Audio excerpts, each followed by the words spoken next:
तो finally guys हम पहुंच गए हैं बलुआ की दुकान पर गुड़ा गलियाल में। तो अब हम इनसे लेंगे एक सेकंड हैंड फोन।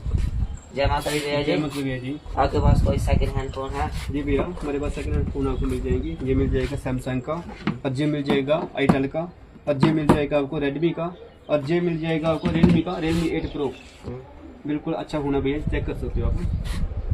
तो इसके साथ क्या क्या मिलेगा भैया? इसके साथ हम आपको देंगे एक टेम्पर ग्लास का की, और एक देंगे हम आपको एक फोन का की, और इसके साथ हम आपको देंगे earbuds बिल्कुल फ्री। तो उसका प्राइस क्या रहने वाला है? प्राइस भैया बिल्कुल जेन्युइन है। ठीक है भैया।